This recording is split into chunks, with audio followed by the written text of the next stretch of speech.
Why was the commander staring frozen, when every second meant life or death? The battlefield around him was collapsing. Radios spat static and broken cries. Bullets screamed across the ruins, chewing through stone and dirt. Men pressed themselves flat behind shattered walls, breath ragged, sweat and dust in their eyes. They were waiting for orders, waiting for direction, waiting for some miracle to break them out of the kill zone. And then he saw her.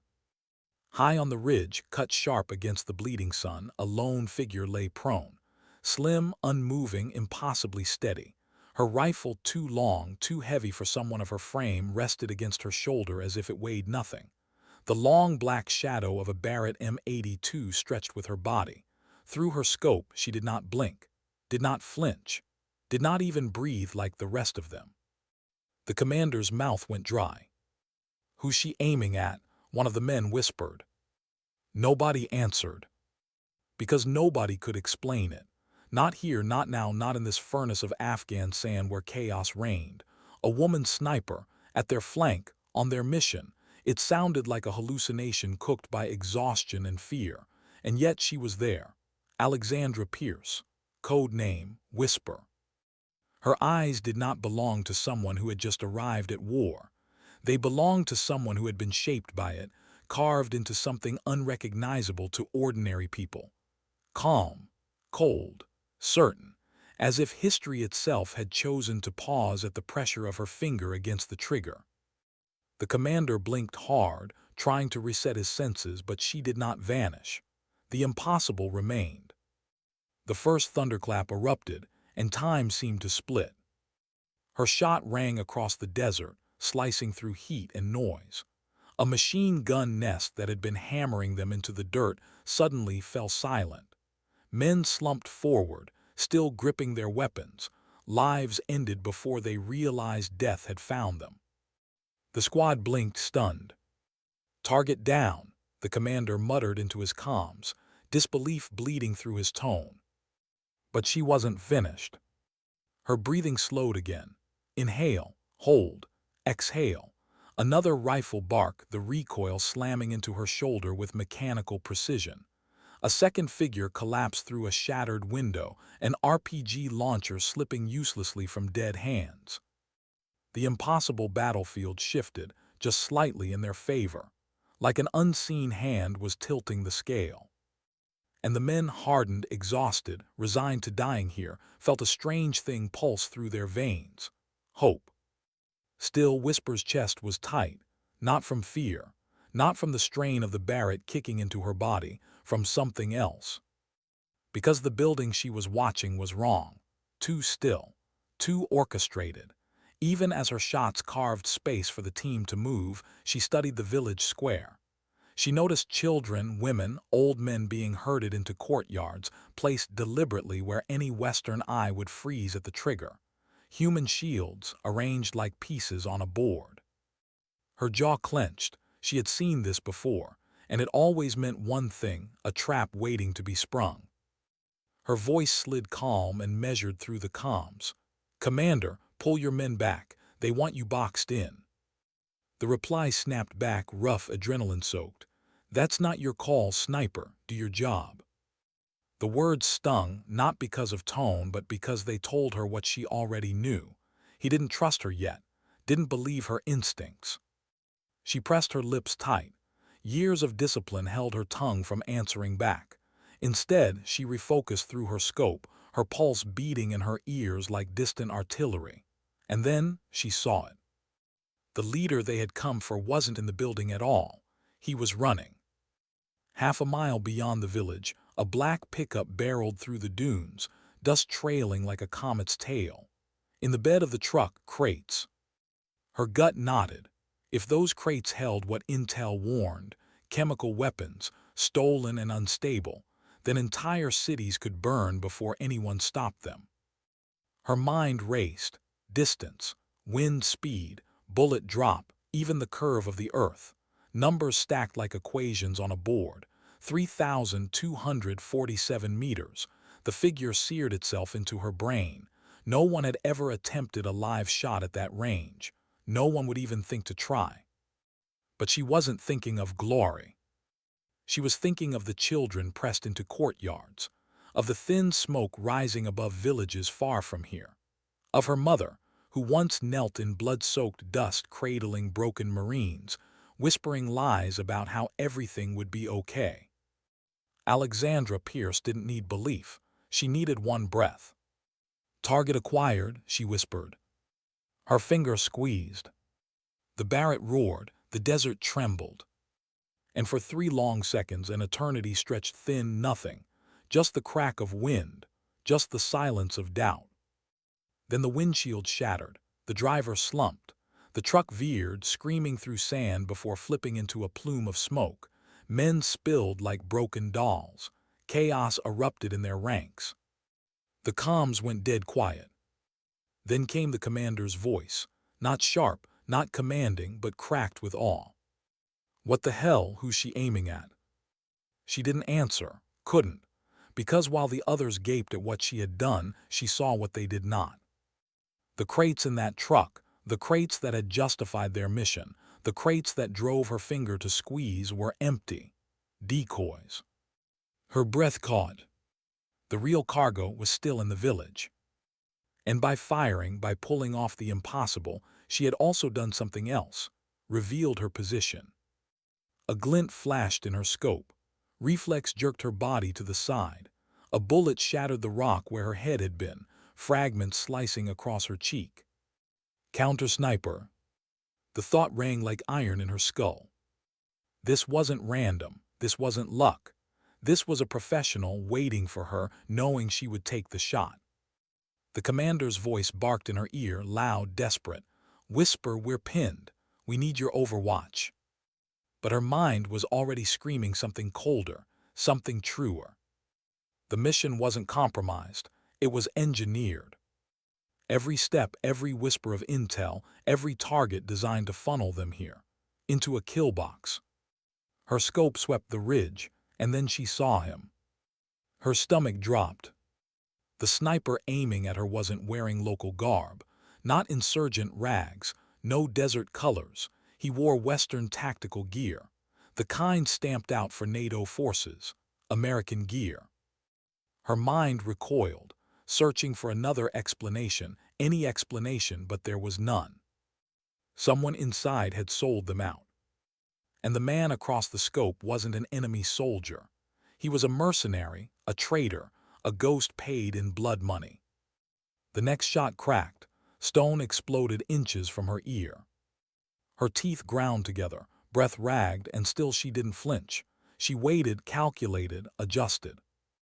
A memory flickered her father's voice, soft, steady, certain. "Engineers don't win by force, Alex, they win by angles." Her eyes darted to a broken mirror lying in the dirt beside her. Shattered glass, catching dying light. Slowly, carefully, she shifted, using its reflection. The rival sniper leaned, confident she was pinned, confident she had nowhere to go. Her breath stilled. The Barrett thundered again. The recoil tore into her shoulder, but through the reflection she saw him fall. For one heartbeat, silence. Then the night roared alive again, RPGs streaking, men screaming, children sobbing in courtyards. The world falling apart. Her cheek burned from the cut, blood sliding into her lips, iron on her tongue.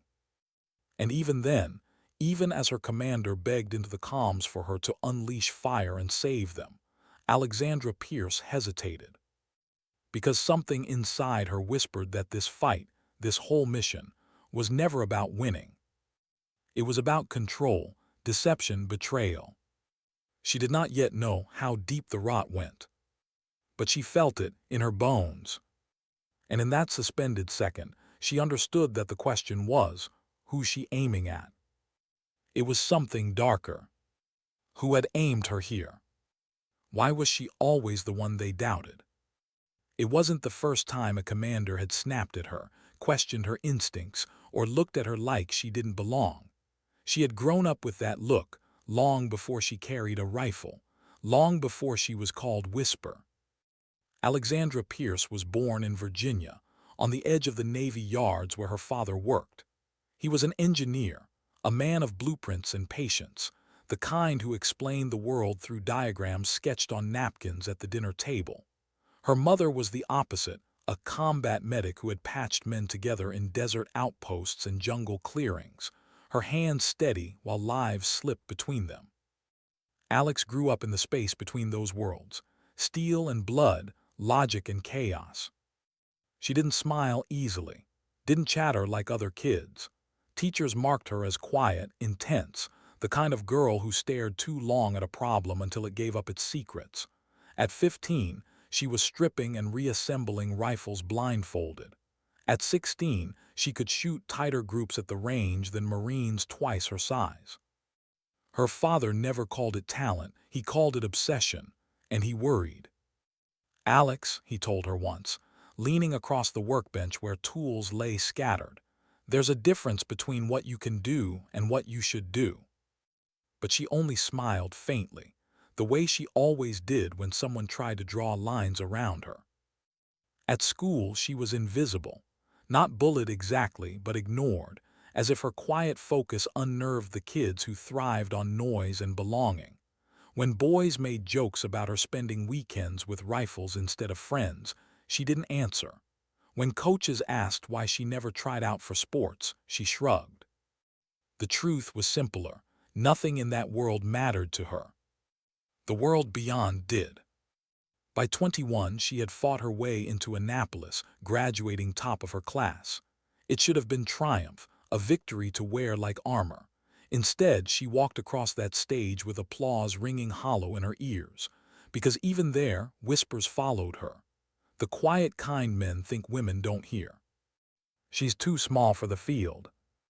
She won't last a week in SEAL training. She's only here because they want headlines." She never answered them, not once. But she remembered every word. When she signed her name for sniper training, the laughter got louder. Men nudged each other in the barracks, betting how long she'd last. Some said days, some said hours. What they didn't know was that Alex thrived on being underestimated. The sea was the first test, drown-proofing drills that broke men with bodies twice her strength. Hands and feet bound, shoved into deep water, told to survive. She sank at first, panic clawed at her throat, but then something inside her steadied. She let her body go slack, counting seconds in her head. 1, 2, 3, trusting the rise of her lungs, the rhythm of her heart. When instructors hauled her out expecting failure, they found her calm, breathing slow, eyes open. She lasted longer than half her class. Weeks later, fractured ribs slowed her on an obstacle course. Each movement was a bolt of fire through her side. She could have stepped out. No one would have blamed her, but she didn't. She dragged herself through mud, over walls, across wire, blood dripping into sand. When she stumbled across the finish line, instructors saw her teeth bared in something that wasn't quite a smile. Her hands bled raw from push-ups in cold surf, knuckles split until salt water stung them open. She didn't tape them. She didn't ask for bandages. She let the wounds harden, calluses forming over scars. The other trainees began to change. Some still mocked her, but others, they grew quiet around her. They didn't understand her silence, but they started respecting it. The nickname came one night in barracks. "Whisper," one of the men muttered, shaking his head. The word stuck, not because she spoke softly, she rarely spoke at all, but because she moved like something unseen, a shadow, a breath of wind, silent, invisible, and deadly. Still, Whisper knew names were easy, proving them wrong was not. On the range, her shots cut tighter and tighter, each grouping inside the last. She began hitting targets at distances others barely attempted. Instructors raised eyebrows. Men muttered. She ignored them all. But what haunted her wasn't the challenge of the course. It was the silence afterward. The loneliness that clung when lights went out, when men swapped stories or laughter and she sat apart. She had chosen this path, yes, but some nights she wondered if choosing it meant surrendering everything else. She remembered one night clearly. Rain hammered against the windows.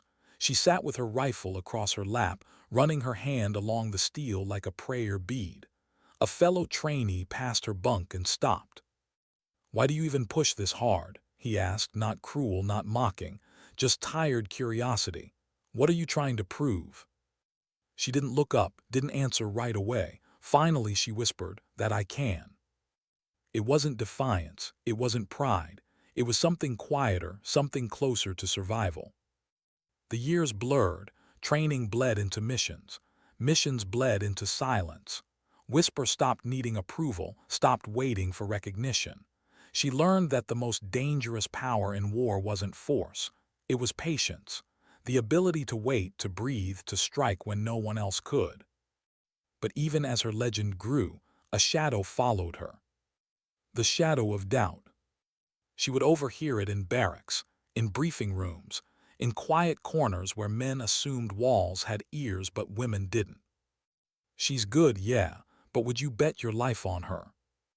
Every time the words cut deep, not because they doubted her, but because part of her doubted herself. She had no illusions. She wasn't invincible. Every shot she took carried a weight, and every mistake could carry death. That weight pressed hardest the night she was flown into Helmand Province. The mission briefing had been clinical. A high-value insurgent leader, entrenched in a village protected by machine guns and RPGs, crates believed to hold chemical weapons. The seals were to breach and recover. Suicide odds. High risk. And then the commander's eyes had flicked toward her, doubt written plain.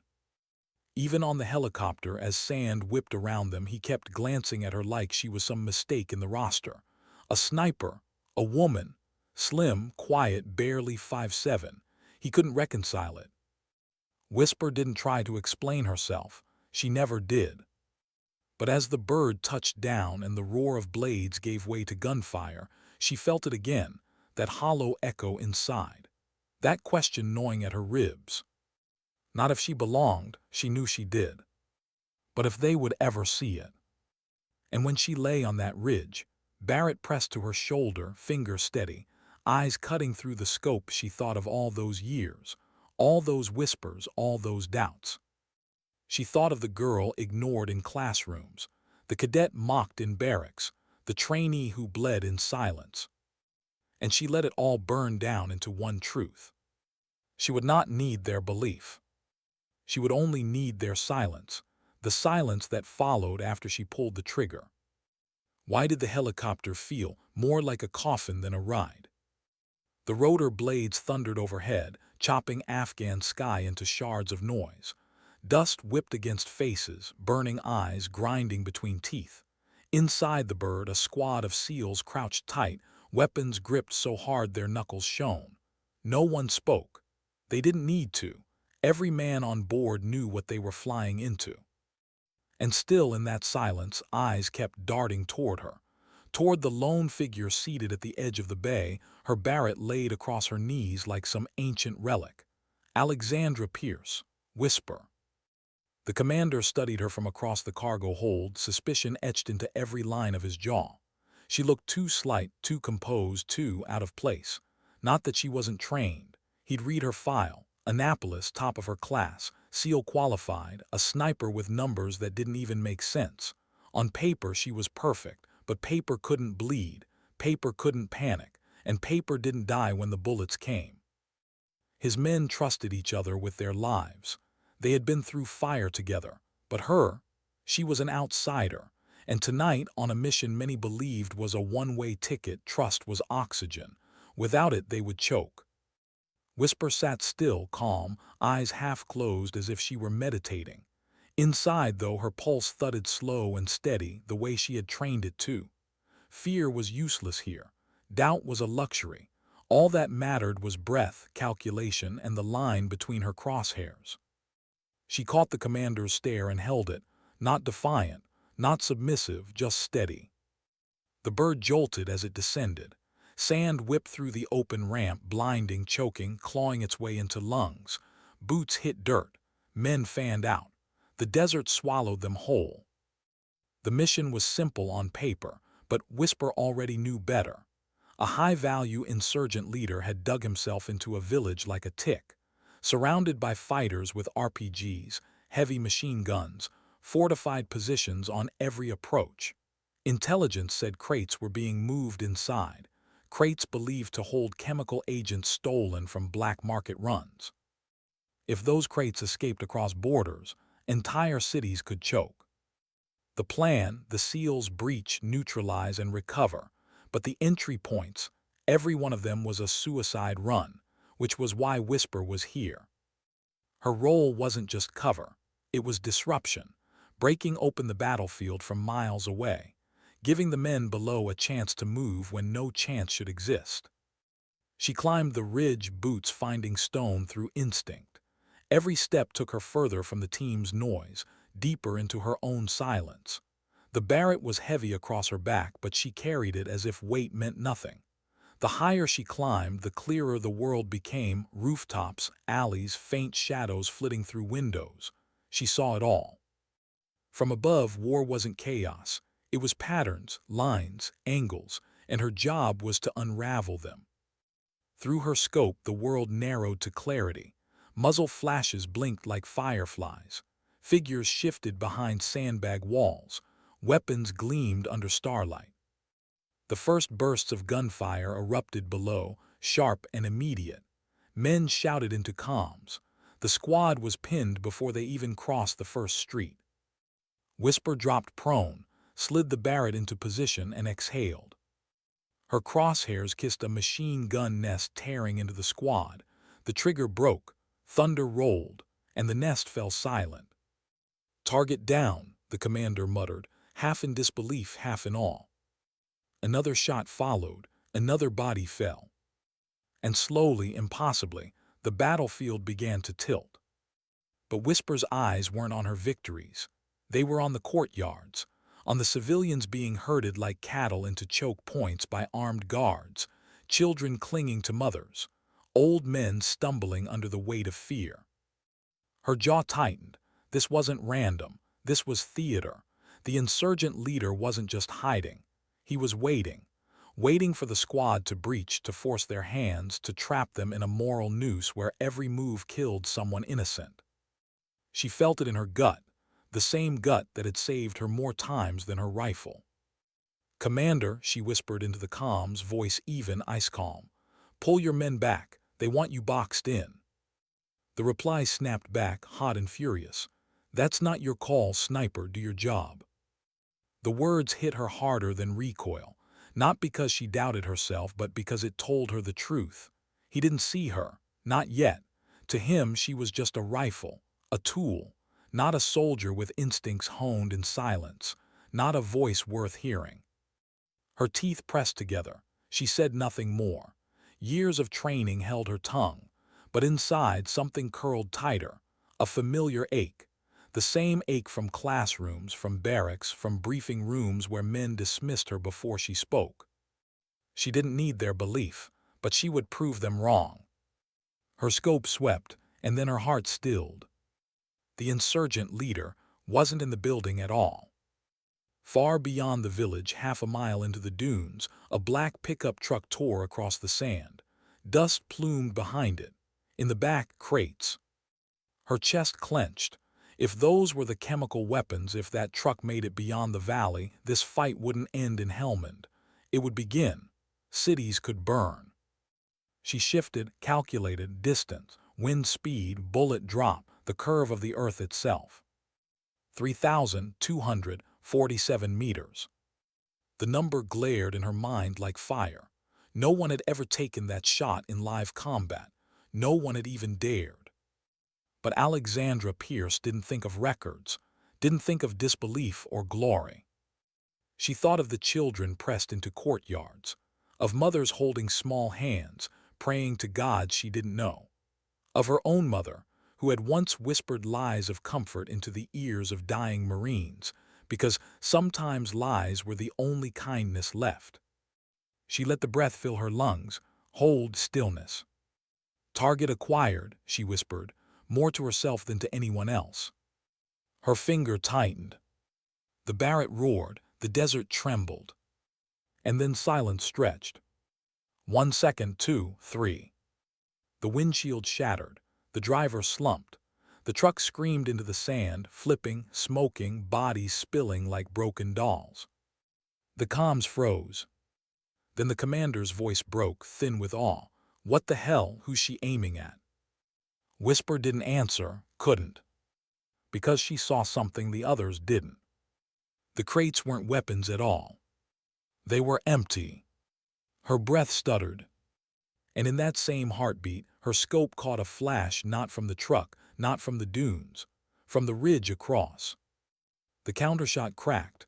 Rock exploded where her head had been an instant before. Shards slashed her cheek. Blood ran hot. It was a trap. Every detail, every scrap of intel, every piece of bait, all engineered. The mission wasn't broken. It had been designed to break them. And now she knew the question wasn't who she was aiming at. It was who had aimed her here. What kind of enemy wears your own gear? The question tore through Whisper's skull as shards of stone rained around her face. Another round smacked into the ridge, close enough that she tasted grit in her teeth. She rolled, pressing herself tight against jagged rock. The Barrett clutched across her chest like it could shield her heart. This wasn't luck. This wasn't some insurgent getting bold with a stolen rifle. No, the shots were too precise, the angles too calculated. A rival sniper. And not just any. Someone trained like her. Someone who had been waiting, patient, cold, certain she'd take that shot at the truck. Someone who knew her playbook. She whispered into the comms, voice low and urgent, "Sniper, West Ridge, 8 o'clock high." Static gunfire. The commander's voice barked back, furious, desperate. "Negative, we've got movement everywhere. We're pinned. We need you on overwatch now." Whisper squeezed her eyes shut for half a second, her heartbeat rattling like the empty casing at her elbow. They didn't understand. This wasn't chaos. This was choreography. Every firefight, every angle of fire engineered. And they were dancing blind inside someone else's kill box. Another round screamed across the ridge. She shifted, pressed her cheek to the scope. Her breath hitched when she saw him. He wasn't wearing rags, wasn't draped in the patchwork garb of local fighters. He wore Western tactical gear, clean, fitted, the kind issued to NATO forces. Her gut twisted. No, it couldn't be. But the longer she stared, the colder the truth grew. This wasn't a warlord's hired hand. This was a mercenary, Western-trained, one of theirs once, now bought, sold, and turned into a weapon against them. Her mind recoiled, searching for another explanation, any explanation. There wasn't one. Another crack, stone split inches from her shoulder, dust filling her mouth. She rolled, snapped back, fired into the ridge where his muzzle flash glared. Dust exploded, but no body fell. He had shifted, anticipating her anticipation. He was good, too good. And in her bones she knew he wasn't testing her aim, he was hunting her. Below, comms roared with chaos, men screaming. "Man down, we're taking fire from 3 angles." The commander's voice was breaking now, desperate. "Whisper, if you've got anything left, use it." Her teeth ground together, her scope swept, and then she saw the truth she wished she hadn't. The crates weren't gone, they were being moved. Down, not out. Into tunnels carved under the village, dark veins leading who knew where. And the men guarding them, not ragged insurgents, mercenaries, Western-trained, their formations clean, their movements too precise, a private army. Her pulse spiked. If those weapons slipped away underground, they could vanish across borders unseen. Entire populations could suffer, and her country would take the blame. But every time she tried to line up a shot, the rival sniper barked another round, forcing her back into cover. Each bullet like a leash, yanking her where he wanted her to be. Her cheeks stung with blood, sweat burned her eyes, her hands trembled against the trigger, and still she forced herself still. Because somewhere deep in memory, a voice rose. Her father's. "Engineers don't win by force, Alex. They win by angles." Her gaze darted. A shard of mirror gleamed beside her, shattered from a wrecked car below. She shifted inch by inch until she had the reflection. The rival sniper leaned out again, confident she was pinned. Whisper didn't aim at him directly. She aimed at the bounce of light. Her breath stilled. The Barrett thundered, and through the mirrored reflection she saw him fold. The mercenary crumpled, sliding lifeless down the rocks. For one heartbeat, silence. Then the battlefield roared back louder than before. RPGs cracked the night. Children's cries bled through courtyards. The squad's comms filled with panic. The commander's voice was a rasp now. "We're not going to make it unless you burn them down, Whisper." Her scope dragged back to the tunnels. She saw the entrances, saw the civilians forced to huddle above them, trembling in fear. If she opened fire, innocents would die. If she didn't, thousands elsewhere might. Her finger hovered, trembling. For the first time in her career, Whisper hesitated. Her chest ached, not from the wound, not from exhaustion, from the weight. The unbearable truth that in war choices weren't victories, they were trade-offs, blood for blood, life for life. Her finger twitched. And then another voice. "Low, calm, too calm. Stand down, Whisper, that's an order." Her body went cold. Because it wasn't the commander. It wasn't anyone in the squad. It was a voice she recognized, from Washington, from a briefing months before. A man who wasn't supposed to be anywhere near this operation. Her gut twisted until she wanted to retch. The truth slammed her harder than recoil. This mission hadn't gone wrong. It had gone exactly as planned. They had been set up, used, sacrificed. The firefight wasn't the point. The civilians weren't the point. The crates weren't the point. The point was control. Chaos shaped to benefit someone far above their pay grade. And she was just another pawn on their board. The voice slithered again, commanding absolute. "Stand down, do not fire, that's direct from higher." Her lungs locked, her hands clenched. Alexandra Pierce had obeyed her whole life. She had endured silence, mockery, disbelief. She had carried the weight of proving herself again and again. But something broke inside her in that moment. Because pawns don't hesitate, pawns don't feel, pawns don't question. And Alexandra Pierce had never been a pawn. She closed her eyes, took one breath, and switched frequencies. The shadowy voice cut off mid-command. Silence filled her ears. Then, steady and clear, she spoke into the commander's channel. Eyes on the tunnels, marking targets. The commander didn't argue, not this time. He trusted her now. Her finger pressed. The Barrett roared again and again, collapsing entrances, sealing tunnels, choking off escape. Dust erupted, walls buckled, mercenaries scattered like roaches in light. One shot, then another, then another. Each one not just destroying stone, but lies. And when the last tunnel fell, when the mercenaries broke into retreat, the civilians stumbled free, stunned, alive. Extraction birds thundered overhead. SEALs hauled families into safety. The commander's voice cracked through the comms, all laced with exhaustion. And when Whisper climbed down the ridge, cheek bleeding, eyes burning, rifle across her back, he looked at her like he was staring at something not quite human. "Who's she aiming at?" he muttered. "Enemies or the people who sent us here?" She didn't answer, because some truths couldn't be spoken in open air. Not yet. Why did silence feel heavier than the gunfire? The battlefield had been a storm minutes before, RPGs streaking fire across rooftops, children crying, mercenaries hammering the streets with precise volleys. And then, one by one, Whisper's shots sealed the tunnels.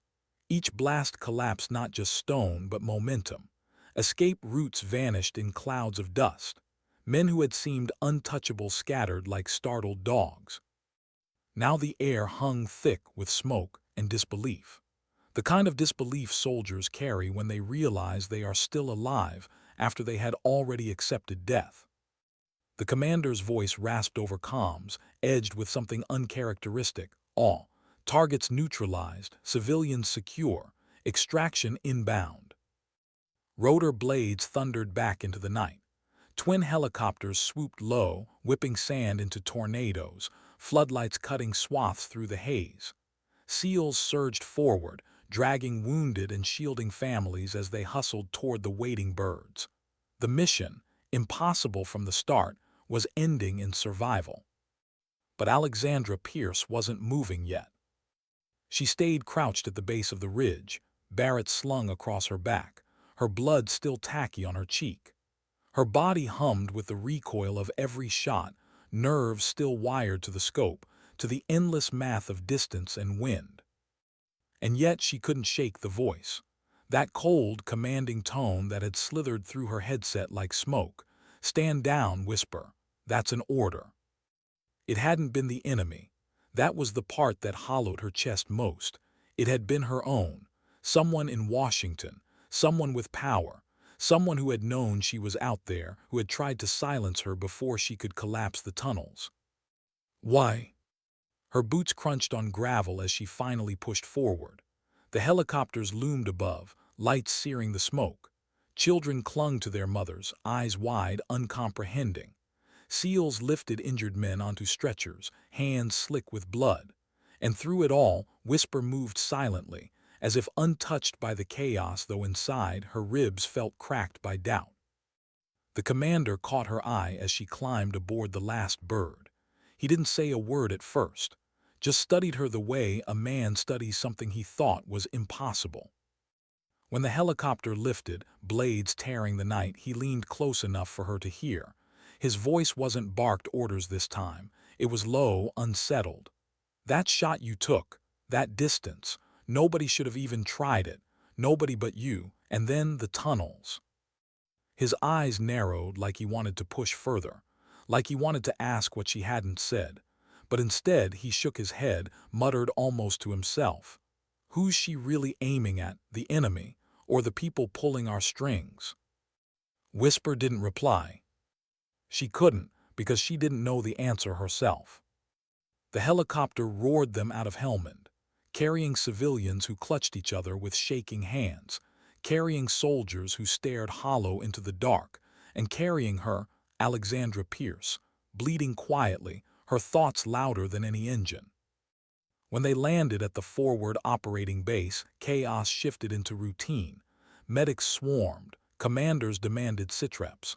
Reports were already being written, words pressed into the machine that would chew them down into sanitized paragraphs.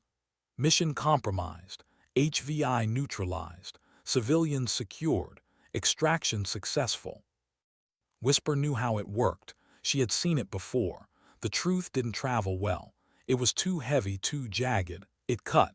So they buried it under jargon until the edges dulled. But this time she felt the weight differently. Because this time the betrayal wasn't speculation. It was a voice from her own side instructing her to let civilians die, to let weapons escape. That night she sat alone at the edge of the fob. The desert stretched endless and indifferent. Stars burned cold above. Her Barrett rested beside her, its steel frame still carrying the heat of battle. Her hands shook for the first time, not from fear, from anger. She had done everything right, more than right. She had saved lives, saved cities, and yet she could feel it, the shadow already moving to erase it. She imagined men in clean suits in faraway offices, stamping classified on her shots, burying them in files no one would ever read. The thought should have broken her. Instead, it steeled her. Because if they tried to erase her, then they had already admitted she mattered. The commander found her there, sitting in the dark with the rifle across her knees. He didn't come close at first, just lit a cigarette, the ember glowing between them. Finally, he said, "You were right, about the trap, about everything. I should have listened." Whisper looked up, her face half shadow, half light. "You trusted what you knew," she said softly. "I don't blame you." He exhaled smoke, studied her. "No, but I'll remember." And she believed him. In the weeks that followed, the official record did exactly what she expected. Her name was minimized, her shot reduced to supporting fire. The kill at 3,247 meters omitted, the tunnel's collapse attributed to combined team effort. But men talk, soldiers talk, and whispers travel faster than reports. Stories spread about the woman who dropped enemies from distances no one thought possible, about the sniper who carried herself like a storm, about the night a mission was supposed to be suicide, and yet somehow they came home alive. Whisper ignored the chatter. She didn't need legend. What she needed was answers. Because one question gnawed deeper than all the rest. Who had set them up? She replayed the voice in her headset, cold and commanding. She remembered the way he had sounded in Washington months before, during a secure briefing, the kind of room where walls had no ears, where secrets were spoken like scripture. A high-ranking official, someone who should never have been anywhere near this mission. Her gut told her the truth before her mind dared to accept it. This wasn't about Helmand. It wasn't about insurgents. It wasn't even about weapons. It was about money, power, influence carved into the shadows of war, and she had just walked through the middle of it. She had survived the ridge. She had survived the impossible shot. She had survived betrayal. But survival wasn't the same as peace. And as she sat cleaning the Barrett under the dim glow of a tent lamp, her hands steady again, her heart cold again, she whispered a vow into the steel. If they think I'm a pawn, they've chosen the wrong board. The night pressed in around her, silent, heavy. The desert offered no answer. But Alexandra Pierce didn't need an answer. She needed patience. Because sometimes, the deadliest aim wasn't on the battlefield. It was waiting. Why did coming home feel more like exile? Virginia looked the same as it always had, the same cracked sidewalks, the same porches with peeling paint, the same soft hum of cicadas at dusk, but for Alexandra Pierce none of it felt real anymore. Not after Helmand, not after that voice. The first days back were a blur of debriefs, reports, and closed doors. Men in crisp uniforms leaned over tables, asking questions with clipped tones, jotting down her answers like scribes who already knew the ending they wanted written. Confirm the distance of your engagement, Lieutenant Pierce. Who authorized your shot? Did your commander order the collapse of the tunnels, or did you? Her responses were recorded, transcribed, twisted. When the report finally surfaced, stamped with layers of classification, her name appeared twice, both times in passive language. Sniper support provided. Shots were fired to assist. That was all. Her 3,247-meter kill, erased. The duel with the mercenary never happened. The tunnel's collapse, framed as collateral. She wasn't surprised. She had known the truth would never fit clean into a government file. But the way they cut her out of the story still burned, like she had been invited to carve history with her own hands, only for someone to sand down her fingerprints. Weeks later, she sat at her parents' old house, rifle pieces spread across the kitchen table. Cleaning, oiling, reassembling, dismantling. A ritual to keep her mind quiet. Except the quiet never lasted. Because at night when the world slowed, the voice returned, slipping back into her ears, smooth and commanding. Stand down, whisper. That's an order. She had only heard it once in combat, but once was enough. It was etched now, carved into her skull like the grooves of the Barrett's chamber. The official from Washington. She remembered him clearly. The gray suit, the measured tone. The kind of man who could order thousands of lives moved across a map like chess pieces and never see a single drop of blood. Why had he been in her ear? Why her? The questions clawed at her ribs. She couldn't chase them, not officially. She was a soldier, not an investigator, and the truth was dangerous enough that it had already been buried beneath red tape and silence. Still, fragments reached her. Quiet words from men she trusted. Whispers from those who had been there, who had seen her collapse tunnels, who had seen her cut a rival sniper from the ridge. Legend, they called her, not out loud, not in reports, just in barracks, in camps, around firelight when stories carried easier than truths. But even legends can be killed with silence. One evening, as she jogged along the Potomac, her phone buzzed. A number she didn't recognize. No name, no location, just a message. Some truths don't belong to you. Forget Helmand. She stopped mid-stride, breath burning in her chest. The words weren't a threat. They were a leash. A reminder that someone out there was still watching, still holding the string that could tighten around her throat at any moment. For days after, she felt it everywhere. The car idling too long outside her building, the shadow in the grocery store aisle that seemed to follow her steps, the silence at the other end of a line when she answered and no one spoke.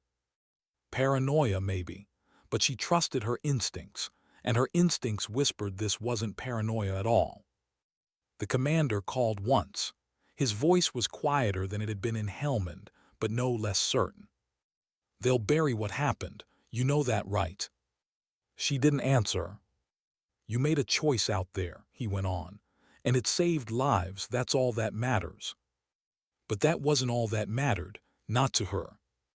Because she couldn't stop seeing the civilians huddled above the tunnels, couldn't stop hearing the SEAL's screams through static when the trap snapped shut, couldn't stop tasting her own blood when the rival sniper's round split stone inches from her face.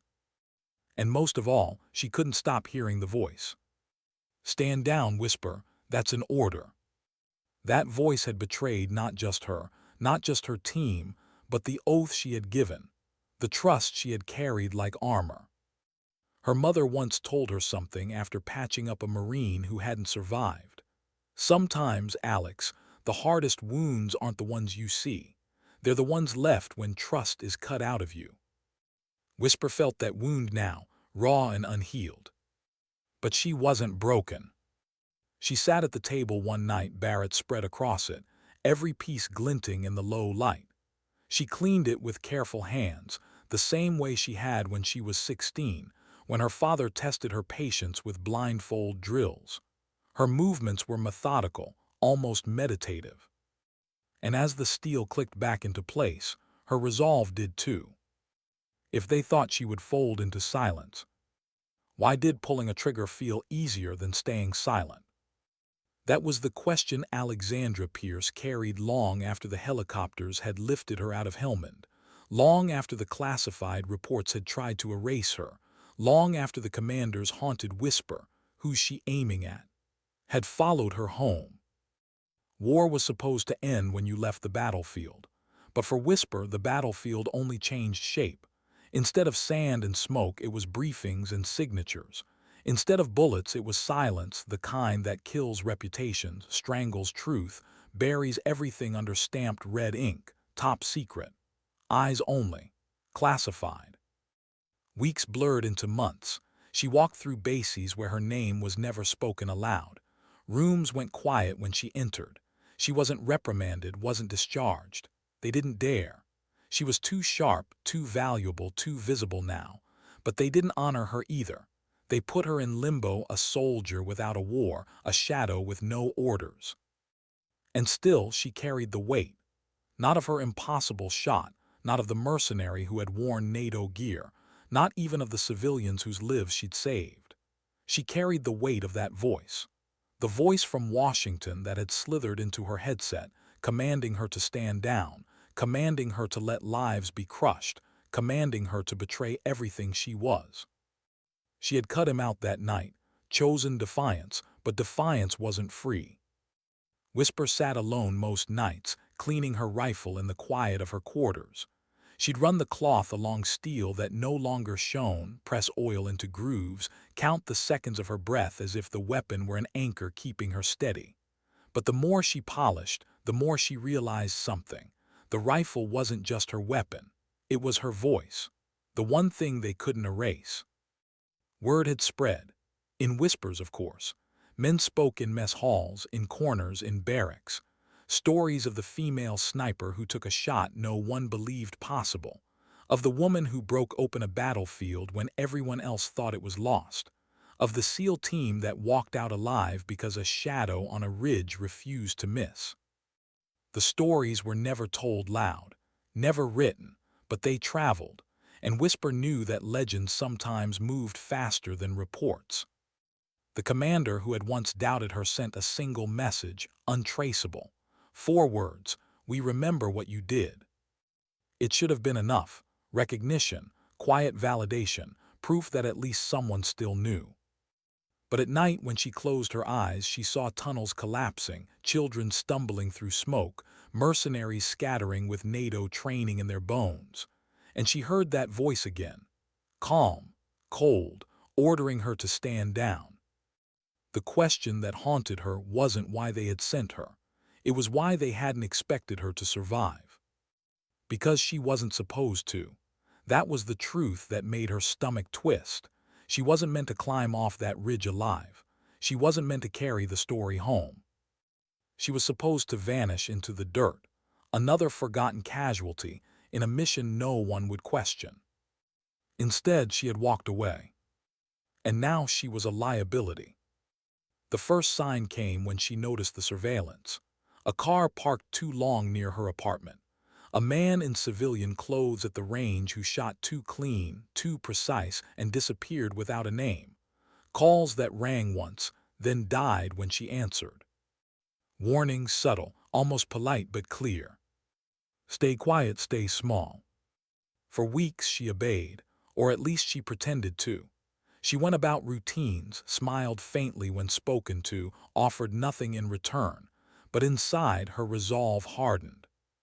Because Alexandra Pierce had never survived by being quiet, she had survived by aiming where no one expected.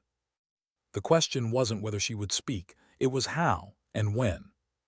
She began collecting, not loudly, not carelessly, carefully like a sniper lining a shot.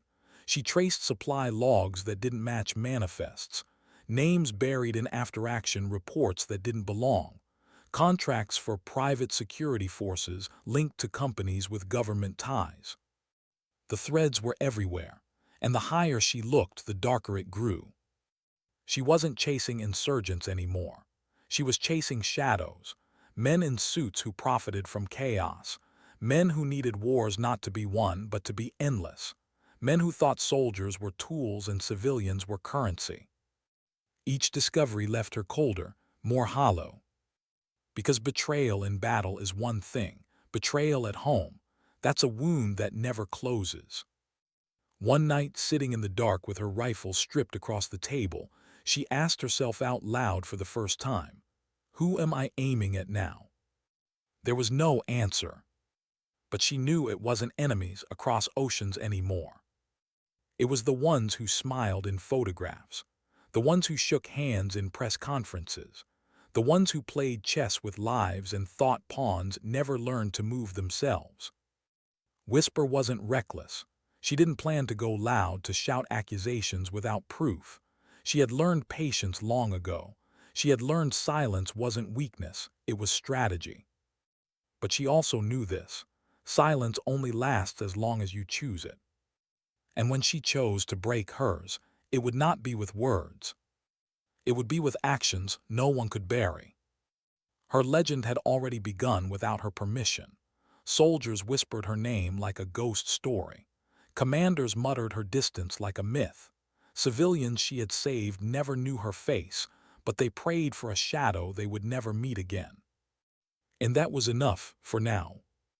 Because Alexandra Pierce understood the truth better than anyone. Sometimes survival isn't the victory. Sometimes patience is. And sometimes, the deadliest aim isn't the shot you take today. It's the one you hold, waiting, until the right moment comes. Why do some stories refuse to die? You can bury them under ink, stamp them classified, seal them in vaults where daylight never reaches. You can scrub names, redact distances, erase voices from calm logs, but some stories slip through anyway. Quiet, persistent, like smoke through cracks, like a whisper in the dark. Alexandra Pierce became one of those stories. The official report on Helmand was neat, sterile. Hostile forces neutralized, civilian lives preserved, enemy materiel destroyed. Her name barely appeared, a supporting note, a footnote, a number in the margins. But the men who had bled there remembered differently. They remembered the ridge. They remembered the impossible crack of the Barrett, the way enemies fell before they even understood death had reached them. They remembered the tunnels collapsing, sealing not just weapons but lies. They remembered the commander, once doubtful, staring at her like she was something not human, muttering under his breath, "Who's she aiming at?" That question outlived the mission. It followed her. Back home in Virginia, she walked the quiet streets like a ghost. Neighbors waved. Children rode bicycles past her porch. None of them knew what she carried. None of them knew she had bent the arc of a battlefield with a single finger. And maybe that was the point. Whisper didn't crave recognition. Never had. But recognition found her anyway in the unlikeliest places. A Marine she'd outshot at the range years ago sent her a letter. No words, just a patch and a bullet casing. A SEAL she'd saved in Helmand left her a voicemail with no greeting, just 3 seconds of silence, then the sound of a man's breath catching as if he didn't know what to say. The commander, the man who had doubted her most, sent a single message through secure channels. "If you ever call, I'll answer." None of them said her name. They didn't have to. Her legend was already moving without her. In barracks across oceans, rookies whispered about the female sniper with the kill at 3,247 meters. Some called it myth. Some swore it was true. But whether they believed or not didn't matter, because legends don't need belief. Legends survive on doubt. Still, Alexandra Pierce wrestled with something darker than doubt. The voice, the one from Washington. It haunted her more than the rival sniper she killed, more than the screams of children in courtyards, more than the cut on her cheek that healed into a thin scar. Because that voice was proof. Proof that the betrayal wasn't at the edges. It was at the center. It wasn't insurgents or mercenaries shaping the battlefield. It was her own. And she knew if she pushed too far, if she tried to drag that truth into light, they would silence her. Not with bullets, with erasure. So she chose patience. Not silence, not exactly, but something sharper. The patience of a sniper, waiting for the right angle, waiting for the moment the target exposes itself. She trained alone, ran miles through back roads at dawn, fired round after round at distances that would break most shooters, cleaned her rifle until it gleamed, though it would never be parade polished. Her life narrowed to breath and steel, to readiness and restraint. And in the quiet of those nights, she asked herself again and again, who am I aiming at? Some nights she aimed at the mercenary she had killed through a mirror's reflection, reliving the moment, imagining all the others who might come for her in the same gear. Some nights she aimed at empty fields, seeing only the shadow of a voice across wires, a man in a suit who had never once carried a weapon but had ordered her death anyway. Most nights she aimed at herself, at the part of her that wanted to give in to despair, at the part that wanted to believe none of it mattered. And every night she pulled back from the trigger. Because she understood something now, something the battlefield had taught her more than any classroom or range. Survival is not the same as victory. Victory is not the same as glory. And glory is just noise. The truth is quieter. The truth is a whisper that outlives the lies meant to bury it. Weeks became months. Months threatened to become years. Still her story spread, slowly, softly, like desert wind over broken stone. Soldiers told it to each other in mess halls. Instructors used it as rumor to break cocky recruits. Commanders dismissed it with a wave, even as they couldn't stop looking over their shoulders, wondering if the woman with the Barrett was real. And in the end, that was enough. Because Alexandra Pierce never needed medals, never needed headlines, she needed one thing only: to remind the powerful that pawns don't always play by the rules. She lived quiet, alone, watching, waiting, always training, always ready, a storm disguised as silence. But in certain corners, her name carried a weight heavier than steel, not whispered with pity, not shouted with bravado, spoken with respect, with caution, with a kind of awe men reserve for things they cannot explain. They called her Whisper, not because she was soft, but because she never needed to shout. Because legends, like whispers, travel furthest in silence. And for those who thought they could erase her, those who thought they could own her, those who thought they could control her, Alexandra Pierce left them with the hardest truth of all. That when she aims, she never misses. Sometimes dignity doesn't speak. It simply acts.